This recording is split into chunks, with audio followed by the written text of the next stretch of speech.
Renungan Harian Keluarga Senin 24 Mei 2021. Kisah Para Rasul pasal 2 ayat 2 dan 3. Tiba-tiba turunlah dari langit suatu bunyi seperti tiupan angin keras yang memenuhi seluruh rumah di mana mereka duduk.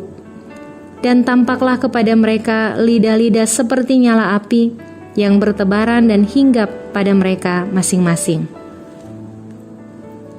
Judul renungan hari ini, Roh Kudus yang mengubahkan keadaan alam dan eksistensi hidup manusia. Suatu peristiwa yang tidak biasa terjadi, kemudian hal itu terjadi, tentu akan terlihat suasana yang lain.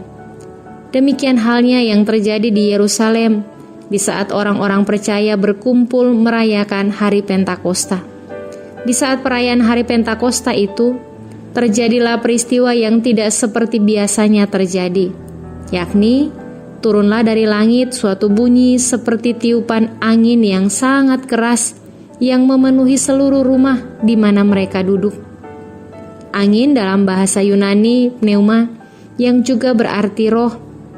Angin adalah lambang dari kuasa Roh Kudus yang tidak kelihatan. Bandingkan dalam Injil Yohanes pasal 3 ayat 8. Angin yang bertiup sangat keras memenuhi seluruh bagian rumah di mana orang-orang percaya duduk. Mereka melihat lidah-lidah seperti nyala api yang bertebaran dan hinggap pada mereka masing-masing. Api banyak dikenal atau dipahami berfungsi untuk pemurnian, penyucian, atau pengudusan. Jelaslah bahwa Roh Kudus yang turun dan memenuhi hidup orang-orang percaya adalah roh yang mengubahkan. Roh Kudus itu sangat dinamis dan sungguh tak terbendung oleh kuasa atau kekuatan apapun.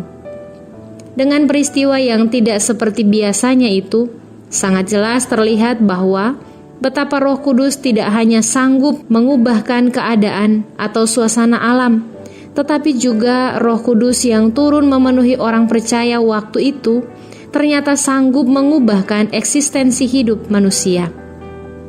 Belajar dari firman ini, keluarga kita disadarkan bahwa Roh Kudus yang mengubahkan berkuasa mengubahkan keadaan alam, tetapi juga berkuasa mengubahkan eksistensi hidup manusia, termasuk keadaan keluarga kita. Roh Kudus sanggup membentuk hidup berkarakter Kristus, sehingga keluarga kita layak dipakai oleh Allah untuk terus menjadi saksi, hidup semakin berkenan dan semakin diberkati Tuhan. Mari kita berdoa. Ya Tuhan, berilah kami percaya dan mengakui betapa Roh Kudus berkuasa untuk mengubahkan suasana alam ini, tetapi juga sanggup mengubahkan eksistensi hidup keluarga kami. Amin.